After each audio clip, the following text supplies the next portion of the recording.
नमस्कार दोस्तों, स्वागत है आपका एक बार फिर ICE एंड KV कंपटीशन के अंदर। चलिए, आप जैसा कि आप सबको पता है, अभी हमारे जो वीडियोस चल रहे हैं, अभी हमारे जो लेक्चर चल रहे हैं वो एग्ज़ाम स्पेशल चल रहे हैं। क्लास 12th की 22 जून को होने वाली एग्ज़ाम से रिलेटेड हम आज एक और इम्पॉर्टेंट टॉपिक आपके लिए लेकर आए हैं, जो कि है आपका फंक्शंस ऑफ मार्केटिंग, विपणन के कार्य। आप सबकी राजस्थान बोर्ड की जो बुक है उसमें चैप्टर नंबर 6 है मार्केटिंग।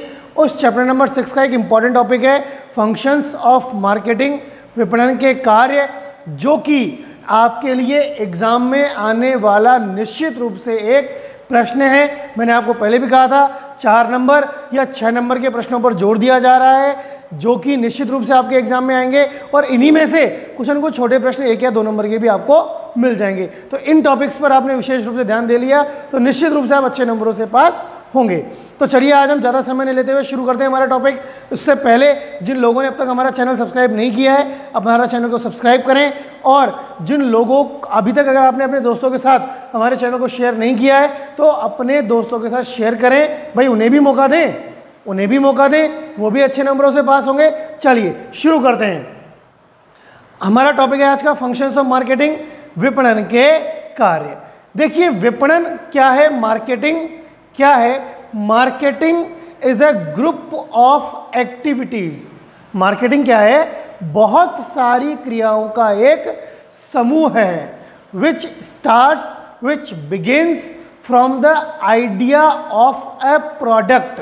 जो कहाँ से शुरू हो जाता है, जैसे ही आपके दिमाग में किसी पर्टिकुलर प्रोडक्ट को तैयार करने का कोई आइडिया आता है तब से शुरू हो जाता है, and continues till the use, consumption और आफ्टर दैट। मतलब वो मार्केटिंग एक ऐसा एक्टिविटी है, हम कह सकते हैं ग्रुप ऑफ एक्टिविटीज का एक ऐसा ग्रुप है जो कि किसी भी प्रोडक्ट के आइडिया से तो शुरू हो जाता है और उस प्रोडक्ट को बेचने के बाद उसको कंज्यूम करने के बाद उसका फीडबैक, मतलब कंटिन्यू, सेल के बाद भी कंटिन्यू प्रोसेस के रूप में वो चलता रहता है। तो मार्केटिंग की एक बेसिक सा मीनिंग मैंने यहाँ पर आपको बता दिया है। शुरू करते हैं फंक्शंस ऑफ मार्केटिंग। देखिए, पहला फंक्शन क्या है हमारा, मार्केट एनालिसिस वर्क। क्या है हमारा पहला फंक्शन, मार्केट एनालिसिस वर्क। बाजार का एनालिसिस करना, विश्लेषण करना, बाजार के बारे में जानकारी प्राप्त करने का कार्य। देखिए, एक मार्केटर मतलब जो विपणन करने का काम कर रहा है, जो बाजार में काम करता है, हम कह सकते हैं प्रबंधक, मार्केटिंग मैनेजर जो है, उसका एक महत्वपूर्ण काम क्या है कि बाजार से जितनी भी सूचनाएं वो इकट्ठी कर सकता है वो सूचनाएं इकट्ठी करना, और यहीं से मार्केट का फंक्शन स्टार्ट होता है, मार्केट के काम स्टार्ट होते हैं। तो बेसिकली हम कह सकते हैं कि जो मार्केट एनालिसिस वर्क है ये मार्केटिंग फंक्शन का सबसे पहला कार्य है। क्या है, सबसे पहला कार्य है। शुरू क्या होता है इसके अंदर, क्या होता है कि मार्केट से रिलेटेड इंफॉर्मेशन को गैदर की जाती है। मार्केट से रिलेटेड इंफॉर्मेशन का मतलब क्या है कि जैसे कस्टमर का इंटरेस्ट क्या है, कस्टमर की नीड क्या है, कस्टमर की विश क्या है, कस्टमर की डिमांड क्या है, और वो अब तक अपनी इन सारी डिमांड्स को कैसे पूरा कर रहा था। हमारे मार्केटिंग में कंपटीशन की स्थिति क्या है, इन सब चीज़ों के द्वारा, इन सारी इंफॉर्मेशन के द्वारा एक मार्केटिंग मैनेजर जो है, एक मार्केटर जो है, वो ये पता कर सकता है कि मैं किस तरह के लोगों के सामने अपना प्रोडक्ट लेकर जा सकता हूँ, किस तरह के लोग हैं, कितने ऐसे लोग होंगे जो कि मेरे प्रोडक्ट में इंटरेस्ट शो करेंगे, जो कि मेरा प्रोडक्ट परचेज करने के बारे में विचार करेंगे। तभी संभव है, जब तक उसके पास इंफॉर्मेशन नहीं होगी, इस तरह की जानकारी नहीं होगी, वो नहीं कर पाएगा। तो बेसिकली क्या है कि मार्केट का जो एनालिसिस वर्क है वो एक मार्केटिंग मैनेजर के लिए इजी करता है कि वो अपने पोटेंशियल कस्टमर्स की जानकारी उपलब्ध कर सके, उनको इकट्ठा कर सके। इसके अलावा मार्केटिंग एनालिसिस वर्क में क्या क्या होता है, अपनी कंपटीशन के बारे में पता करना कि मार्केट में हमारा कंपटीशन कौन कौन है, मार्केट का एनवायरनमेंट के बारे में स्टडी करना, लोगों की परचेजिंग पावर कितनी है, कितना पैसा खर्च कर सकते हैं वो खरीदने के लिए, उनकी इनकम कितनी है, उनका ऑब्जेक्टिव क्या है। तो बेसिकली बात क्या है कि इतनी सारी इंफॉर्मेशन जितनी भी इकट्ठी कर सके मार्केट के बारे में, वो काम कहाँ पर होता है, मार्केट एनालिसिस वर्क में होता है। चलिए आप लोग एक बार स्क्रीन पे देखिए, एक बार इसको फटाफट से रीड आउट कर लेते हैं। देखिए, one of the important functions of a marketer is to collect and analyse market related information. Marketing functions start with market analysis. Marketing function कहाँ से स्टार्ट हो रहा है, मार्केट एनालिसिस से। अभी मैंने बताया था, through this marketing manager can get the knowledge of, जिसके द्वारा मार्केटिंग मैनेजर क्या करता है, कुछ जानकारी इकट्ठी करता है किसके बारे में, the needs, wishes, interest etcetera of their customer. अपने कस्टमर्स की नीड, उनकी इच्छा क्या है, उनकी रुचि क्या है, इन सब के बारे में जानकारी इकट्ठी करेगा। Market demand and fulfilment estimates are also possible through market analysis. Demand क्या है लोगों की, कितना पैसा वो खर्च करने के लिए तैयार है, किस तरह के प्रोडक्ट की वो डिमांड कर रहे हैं, इस सब की जानकारी भी आपको मार्केट एनालिसिस वर्क के अंदर मिल जाती है। By this the manager can also know about potential customers. Apart from this, market analysis is also important for studying the market's competitive situation. Market की कॉम्पिटिशन की स्थिति क्या है उसके बारे में जानकारी मिल जाएगी। To study the market environment, market environment की स्टडी हो जाएगी। And to obtain information about the purchasing power, income and purchasing objectives of the customer. Through this the manager makes full study of the current market status and customer status of the market. Market का status क्या है, customer का status क्या है, इसके बारे में जानकारी उसको मिल सकती है। क्लियर। चलिए, तो सेकंड पॉइंट देखिए हमारा क्या है, मार्केटिंग प्लानिंग। क्या है हमारा सेकंड पॉइंट, मार्केटिंग प्लानिंग मतलब विपणन नियोजन। क्या है हमारा सेकंड पॉइंट, मार्केटिंग प्लानिंग, विपणन नियोजन। देखो, मार्केटिंग का एक और महत्वपूर्ण काम क्या हुआ, इसको आगे समझें कि ये काम किसके बाद होगा, ऑब्वियसली बात है एनालाइज वर्क के बाद ही होगा। आपने मार्केट एनालिसिस वर्क के अंदर जितनी इंफॉर्मेशन गैदर की है, अब उस इंफॉर्मेशन को यूज में करके हमारे प्रोडक्ट को बढ़ावा देने के लिए, उसको सेल को बढ़ावा देने के लिए, मार्केट में अपने प्रोडक्ट को सक्सेसफुल बनाने के लिए क्या करना है, उस इंफॉर्मेशन को बेस बनाकर प्रॉपर प्लानिंग डेवलप करनी है। और यही मार्केटिंग का दूसरा काम है, दूसरा फंक्शन है। क्या है दूसरा फंक्शन, मार्केटिंग प्लानिंग, विपणन नियोजन। देखिए इसके अंदर, another important task of marketing manager is to develop a proper marketing plan. क्या है दूसरा काम, कि एक प्रॉपर मार्केटिंग प्लान को डेवलप करना। क्यों, to achieve the organisation's marketing objectives, ताकि उस ऑर्गेनाइजेशन के जो भी मार्केटिंग ऑब्जेक्टिव्स है उनको अचीव किया जा सके। For this a complete marketing plan is prepared, जिसके लिए एक कंप्लीट मार्केटिंग प्लान तैयार किया जाता है in accordance with the set targets of marketing. और वो प्लान किसके बेस पर होगा, ध्यान दीजिए, accordance with the set targets of marketing. Marketing के लिए आपने जो भी टारगेट सेट कर रखे हैं उनके हिसाब से, विच इंक्लूड्स, जिसमें क्या क्या शामिल है, इंक्लूड्स इंपॉर्टेंट फैक्टर्स जैसे such as increase in production level.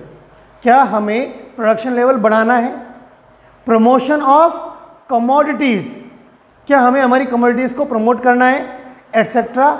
And the implementation of these programmes is also ensure to achieve these objectives. और अगर इन प्रोग्राम्स को, इस प्लानिंग को इंप्लीमेंट कर दिया जाए तो निश्चित बात है कि आप अपने मार्केटिंग के ऑब्जेक्टिव्स को निश्चित रूप से अचीव कर लेंगे। क्लियर। चलिए अब हम देखते हैं यहाँ पर पॉइंट नंबर 3 और थर्ड फंक्शन ऑफ मार्केटिंग, जो क्या है आपका, मार्केटिंग कम्युनिकेशन। क्या है आपका ये, मार्केटिंग कम्युनिकेशन, विपणन संचार। हम समझते हैं मार्केटिंग कम्युनिकेशन का मतलब क्या है, उस कम्युनिकेशन, मार्केटिंग कम्युनिकेशन का मतलब समझने से पहले हम समझते हैं कम्युनिकेशन क्या है। कम्युनिकेशन का मतलब है हमारी बात सामने वाले तक पहुंचाना पहुंचाना नहीं है, उसको समझाना कि हमारी बात उसे समझ में आ जाए और उसकी बात हमें समझ में आ जाए। आपस में एक दूसरे से अपनी सूचनाओं का, अपनी जानकारी का आदान प्रदान क्या कहलाता है? कम्युनिकेशन कहलाता है। तो मार्केटिंग कम्युनिकेशन का मतलब भी क्या है कि जो मार्केटर है, जो एंटरप्राइज है, जो ऑर्गेनाइजेशन है, वो अपनी जानकारी, जो भी जानकारी है प्रोडक्ट के बारे में, जो जानकारी है, प्राइस है, फीचर्स है, क्वालिटी है, जो भी इंफॉर्मेशन उसे अपने प्रेजेंट कस्टमर्स और फ्यूचर कस्टमर्स को देनी है, वो इंफॉर्मेशन किसे देनी है उसे, मतलब वो इंफॉर्मेशन उन कस्टमर्स तक पहुंचाना। और कस्टमर्स भी क्या कर रहे हैं? फीडबैक के थ्रू कि उनको जो प्रोडक्ट मिला है वो अच्छा है या नहीं है, वो उनके लिए यूज़फुल है या नहीं है, या उनका कोई सजेशन कि भाई उसमें हम और क्या इम्प्रूवमेंट कर सकते हैं, उन्हें और क्या एडिशनल चीज़ें चाहिए, वो सारी जानकारी वो हमें देते हैं। तो ये जो इंफॉर्मेशन बिजनेसमैन ने, ऑर्गेनाइजेशन ने कस्टमर्स को दी है, कस्टमर्स ने ऑर्गेनाइजेशन को दी है, यही क्या कहलाता है? मार्केटिंग कम्युनिकेशन कहलाता है। चलिए देखिए स्क्रीन पर क्या दिया हुआ है इसके बारे में। Communication is an important task of marketing. Every marketing manager has to arrange efficient marketing communication in his organization. Her marketing manager को अपनी ऑर्गेनाइजेशन में एफिशिएंट मार्केटिंग कम्युनिकेशन की व्यवस्था करनी चाहिए या करनी पड़ती है। कौन कौन से मेन टूल्स हैं मार्केटिंग कम्युनिकेशन के? देखिए, जैसे एडवर्टाइजिंग। आज अगर किसी भी ऑर्गेनाइजेशन को अपने प्रोडक्ट के बारे में इंफॉर्मेशन किसको देनी है? लोगों को देनी है, तो किस तरीके से देगा वो? एडवर्टाइजिंग के थ्रू देगा। सेल्स प्रमोशन, नई नई सेल्स प्रमोशन की नई नई टेक्निक्स ला के देगा। मार्केटिंग रिसर्च, जो मार्केटिंग रिसर्च करेगा, मतलब मार्केट के बारे में जो अच्छी रिसर्च करेगा उसके बारे में होगा। Sales people, promotions, suggestions etcetera, ये सब क्या है? वैल्यूएबल टूल्स है मार्केटिंग कम्युनिकेशन के।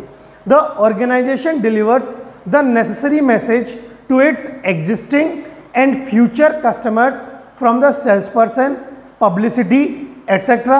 Clear? While through marketing research consumers provide feedback about products and services.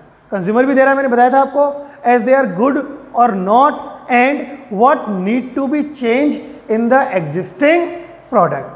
So a marketing manager arranges two-way communication. Two-way communication उसको अरेंज करना होता है। क्लियर? तो चलिए हम शुरू करते हैं। नेक्स्ट पॉइंट है हमारा, नेक्स्ट फंक्शन है मार्केटिंग का, प्रोडक्ट डिजाइनिंग एंड डेवलपमेंट। उत्पाद का विकास करना और उसको डिजाइन करना, उसको कोई रूप देना। अब जरूरी क्या है कि मार्केटिंग फंक्शन का एक इंपॉर्टेंट पार्ट है, ये एक बहुत इंपॉर्टेंट फंक्शन है। क्यों? क्योंकि प्रोडक्ट की डिजाइनिंग और डेवलपमेंट किसी भी प्रोडक्ट को प्रमोट करने में बहुत ही इंपॉर्टेंट रोल प्ले करता है। बिल्कुल, बहुत ज़्यादा इंपॉर्टेंट रोल प्ले करता है, क्योंकि जितनी ज़्यादा अट्रैक्टिव डिजाइनिंग होगी उतना ही ज़्यादा प्रोडक्ट मार्केट, जो प्रोडक्ट है वो मार्केट में अट्रैक्टिव होगा, लोग उसकी तरफ ध्यान जाएगा और वो उतनी ज़्यादा अपने लिए सेल कर पाएगा। तो ये एक इंपॉर्टेंट फंक्शन है। प्रोडक्ट जितना अच्छा डिज़ाइन होगा उतना ही ज़्यादा लोग उसके ऊपर क्या होंगे?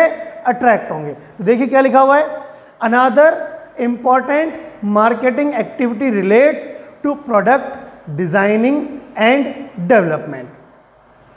The designs of the product contributes to making the product attractive to the target customers.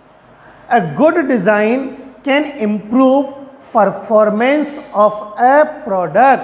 एक अच्छी डिजाइन एक प्रोडक्ट की परफॉर्मेंस को बढ़ा सकती है। देखिए एग्जांपल लेते हैं हम इसके लिए। आपने कभी ऑयल की कैन खरीदी है? तेल की जो बोतल आती है मार्केट में, खाने के तेल की बोतल, एक तो सिंपल सी बोतल हम लेते हैं, उसको आप घर पे ले आए, उसे हमें किसी न किसी में डाल के रखना पड़ता है, क्योंकि जब डायरेक्टली बोतल को पकड़ते हैं, बार बार उसको यूज़ करते हैं, तो वो बोतल क्या होती है? स्लिपी। तेल बार बार लगने की वजह से हाथ हमारा फिसलने लगता है, डर लगता है कि तेल फेल ना जाए उसके अंदर से। लेकिन वहीं पर आजकल एक नई तरह की कैन आना शुरू हुई है जिनमें एक हैंडल होता है, उस हैंडल से उसको यूज लेना ईजी हो जाता है। मान लो एक दो तरह के तेल मार्केट में आ रहे हैं, दोनों की प्राइस सेम है, लेकिन एक में हैंडल नहीं है, दूसरे में हैंडल है, तो हम ऑटोमेटिक प्रेफर किसको करेंगे? हैंडल वाले को। क्यों? क्योंकि वो पकड़ने में ईजी है, चाहे उसके 5 रुपये एक्स्ट्रा भी लग रहे होंगे ना, तो भी हम उसके दे देंगे। ये डिजाइनिंग का फर्क पड़ता है। लोग अट्रैक्ट होते हैं। और ये जो डिज़ाइनिंग है प्रोडक्ट की, ये प्रोडक्ट को एक कॉम्पिटिटिव एडवांटेज भी प्रोवाइड करवाता है and also give it A competitive advantage in the market. Clear? चलिए हम शुरू करते हैं। नेक्स्ट पॉइंट क्या है हमारा? मार्केट क्लासिफिकेशन, बाजार का वर्गीकरण। मार्केट क्लासिफिकेशन, बाजार का वर्गीकरण। अब देखो, ये तो आप निश्चित रूप से मान के चलो कि मार्केट में आज जितने तरह भी के भी प्रोडक्ट है, कोई सा भी प्रोडक्ट ले लो आप, कुछ भी ले लो, क्या हर प्रोडक्ट, क्या कोई भी ऐसा एक प्रोडक्ट है जिससे हर व्यक्ति संतुष्ट हो? क्या कोई भी ऐसा व्यक्ति नहीं है किसी भी प्रोडक्ट के लिए, किसी भी एक प्रोडक्ट के लिए जिसकी वो बुराई ना करे? निश्चित रूप से हर प्रोडक्ट को की बुराई करने वाला कोई न कोई तो होगा। अर्थात कोई प्रोडक्ट किसी के लिए अच्छा है और किसी के लिए बेकार है। तो सिंपल सी बात है कि कोई भी ऑर्गेनाइजेशन ऐसी नहीं है इस पूरी दुनिया में जो अपने प्रोडक्ट से सबको, अपने सारे के सारे कस्टमर्स को सेटिस्फाई कर सके।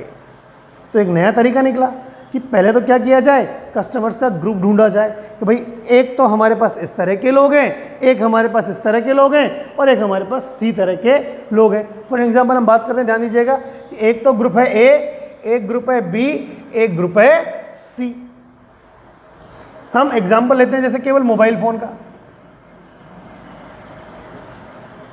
किसका एग्जांपल लेते हैं हम? मोबाइल फोन का। चलिए, एक हमने एज ग्रुप लिया 3 to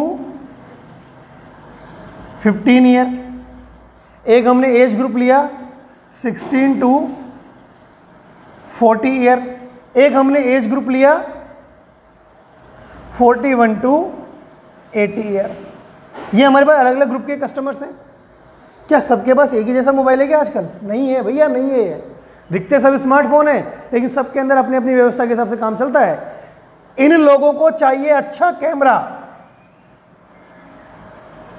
कैमरा, म्यूजिक, ये बहुत अच्छा होना चाहिए। इन्हें चाहिए गेम्स,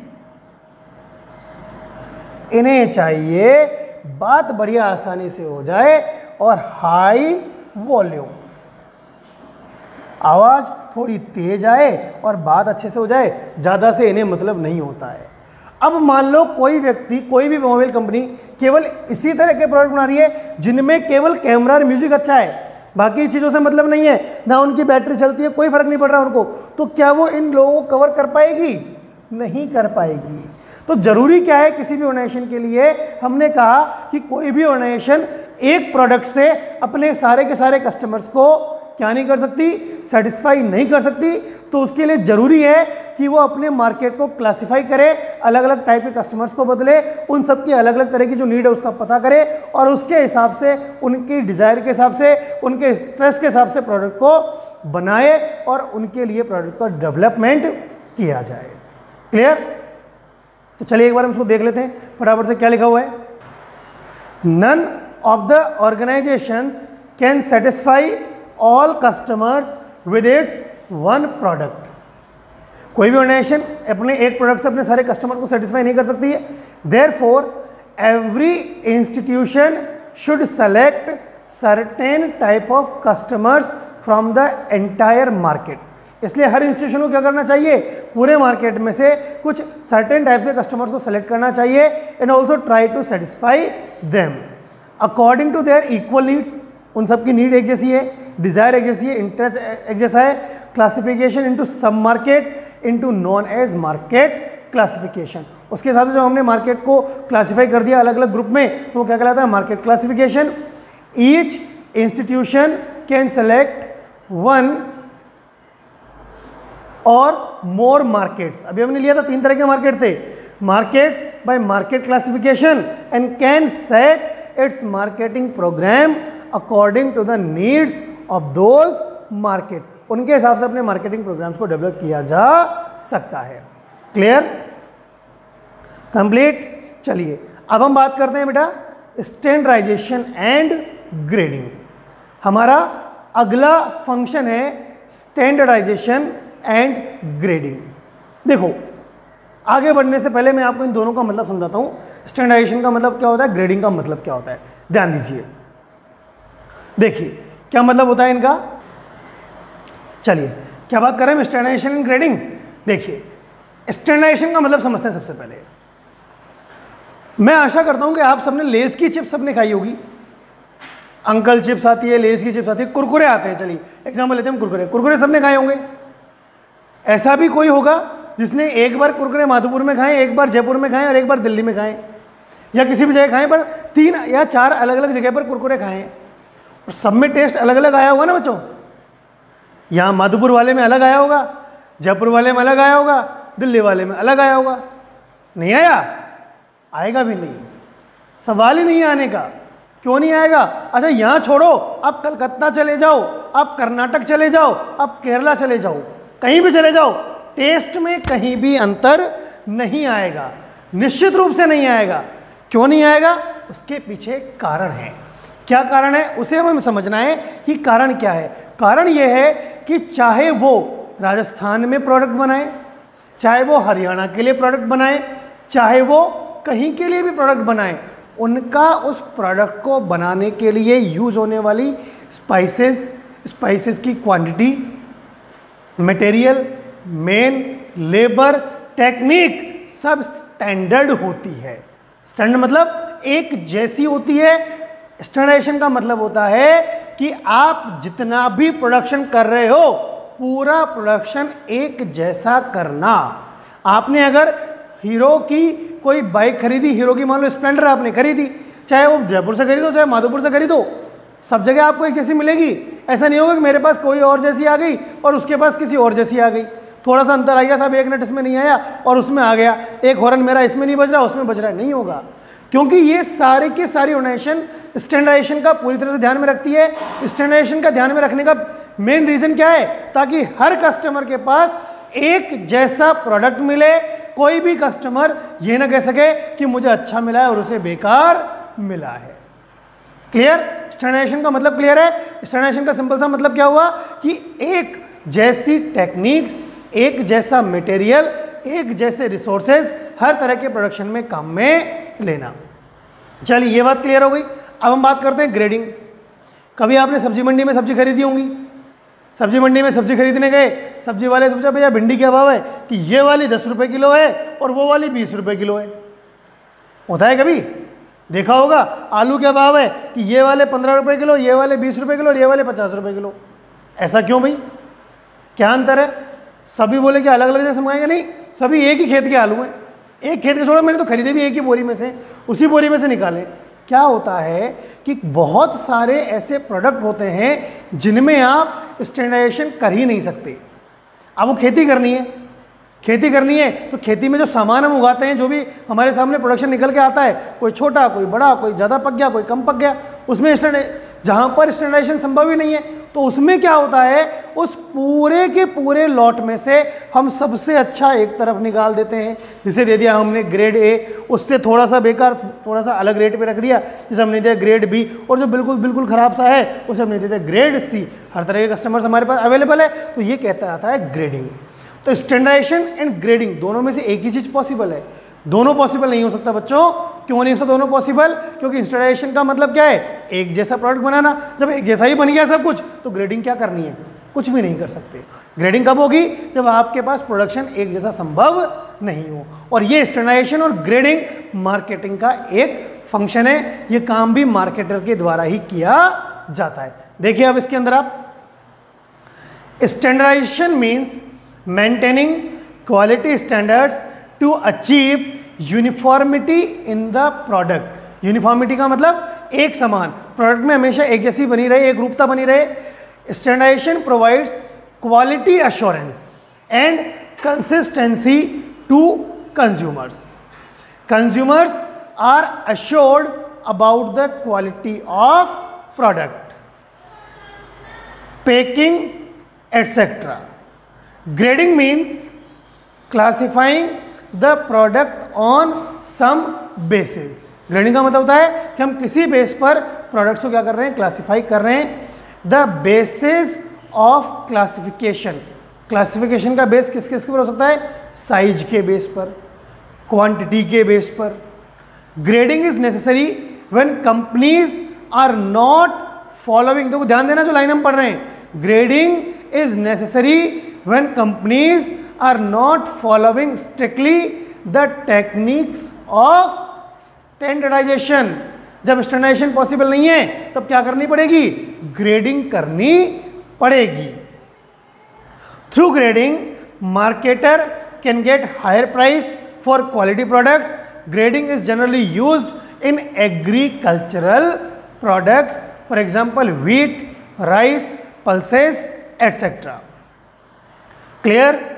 तो ये हमारे 6 कंप्लीट हो गए हैं बेटा। अब हम बात करते हैं हमारा next function of marketing. Marketing के नेक्स्ट फंक्शन का नाम क्या है, देखिए यहां पर, पैकेजिंग एंड लेबलिंग। क्या नाम है, पैकेजिंग एंड लेबलिंग। तो दोनों को समझते हैं हम सबसे पहले बात करते हैं पैकेजिंग की। पैकेजिंग का मतलब क्या होता है, किसी भी प्रोडक्ट को सेफ्टी से रखने के लिए, सेफ रखने के लिए, देखो जहां पर प्रोडक्शन हुआ है वहीं की वहीं तो वो कंज्यूम होगा नहीं, ट्रांसपोर्ट के थ्रू उसे प्रोडक्शन प्लेस से कंजम्पशन प्लेस पर लाया जाएगा। अब प्रोडक्शन प्लेस से कंजम्पशन प्लेस पर लाने के लिए उसे सेफ्टी और सिक्योरिटी से लाना पड़ेगा, और उसे सेफ्टी और सिक्योरिटी से लाने के लिए उसे किसी न किसी चीज़ में पैक करके लाना पड़ेगा, और यही फंक्शन क्या कहलाता है, पैकेजिंग। पैकेजिंग के बारे में मैं यहाँ पर एक इंपॉर्टेंट चीज़ आपको बता देता हूँ कि पैकेजिंग 3 प्रकार की होती है। कितने प्रकार की होती है, 3 प्रकार की। देखिए, प्राइमरी पैकिंग, सेकेंडरी पैकिंग और ट्रांसपोर्ट पैकिंग। प्राइमरी पैकिंग का मतलब क्या है कि आपने देखा होगा प्रोडक्ट को बनते ही जिस चीज में पैक कर दिया जाता है कहलाती है primary packing. For example oil जैसे निकला, घानी से ऑयल निकला, उसे डायरेक्टली बोतल में भर दिया, प्राइमरी पैकिंग। कभी साबुन काम में लिया है, साबुन हम काम में लेते हैं तो साबुन को सबसे पहले पॉलीथीन में पैक करके रखा जाता है, प्राइमरी पैकिंग। व्हीट है, व्हीट को कट्टों में भर दिया जाता है प्रोडक्शन होने के बाद, प्राइमरी पैकिंग। मतलब प्रोडक्ट को सबसे पहले जिस चीज़ में रख दिया कहलाता है primary packing.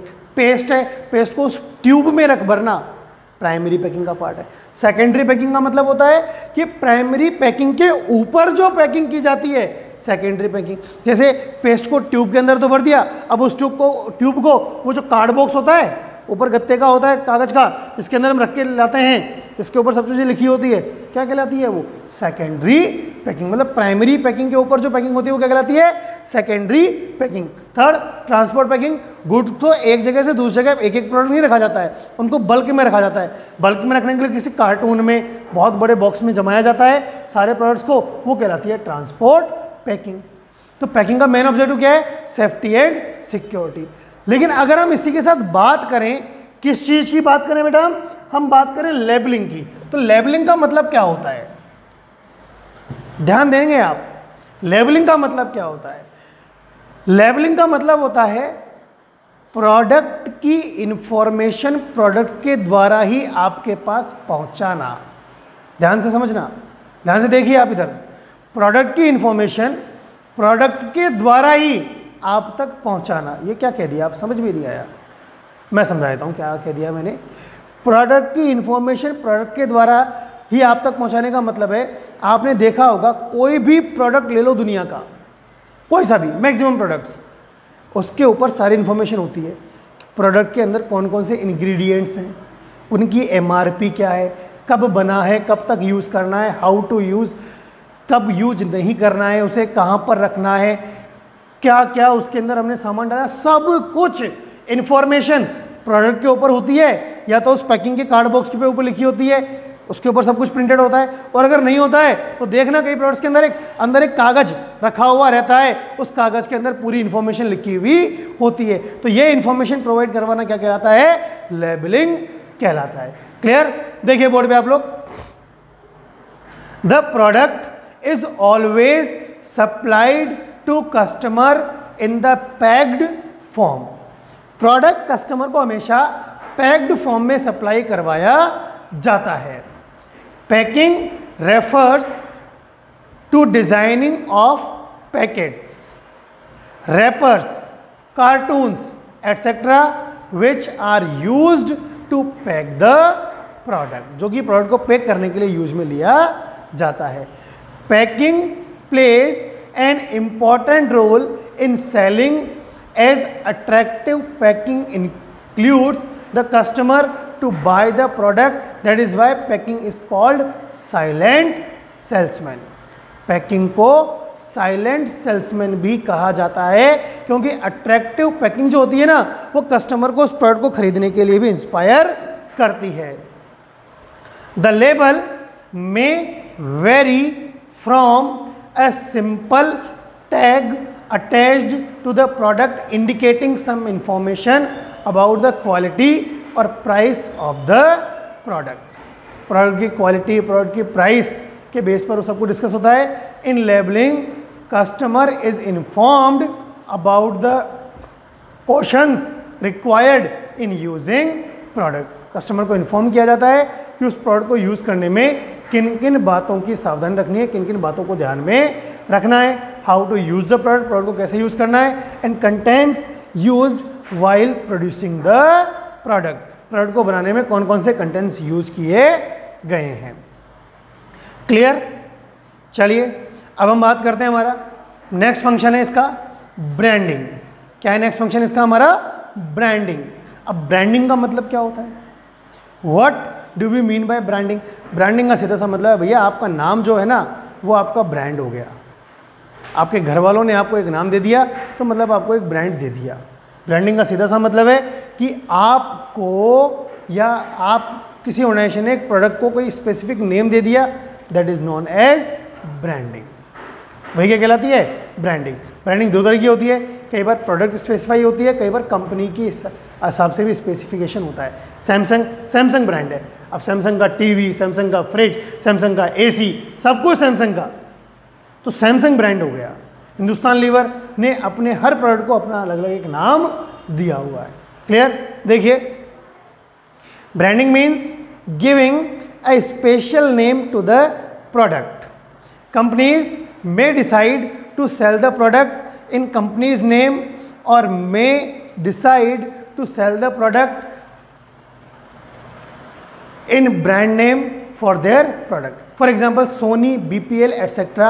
are using company's name as brand name, whereas Lifebuoy soap, Close-Up toothpaste, Surf detergent powder, ये सब हिंदुस्तान लीवर के प्रोडक्ट है, are special brands named selected by company. The brand name must be selected very carefully as the customer's loyalty depends upon the brand name. Clear. चलिए clear है बेटा यहाँ तक सबको? तो जैसा कि आप सबको पता है एग्जाम स्पेशल है, पूरा का पूरा टॉपिक डिस्कस करने का मतलब नहीं है. एग्जाम के हिसाब से 8 इंपॉर्टेंट आपके लिए बहुत हैं. अगर एग्जाम में क्वेश्चन आता है तो इन 8 टॉपिक्स में से आप, इन 8 पॉइंट्स में से आप अपना आंसर लिख देंगे. ये 8 के 8 आप पॉइंट भी आप लिख देंगे ना तो आपको पूरे में से पूरे नंबर मिलेंगे. ये मेरी गारंटी है आपके लिए. तो चलिए आज के लिए इतना ही बहुत है. अगला वीडियो में लेकर आऊँगा वापस आपके लिए एक टॉपिक और डिस्कस करेंगे हम यहाँ पर, क्योंकि एग्जाम के हिसाब से इंपॉर्टेंट होगा. तब तक आप अपनी पढ़ाई कंटिन्यू रखिए, एग्जाम के लिए अपने आप को प्रिपेयर करते रहिए. Thank you. चैनल को लाइक कीजिए, सब्सक्राइब कीजिए.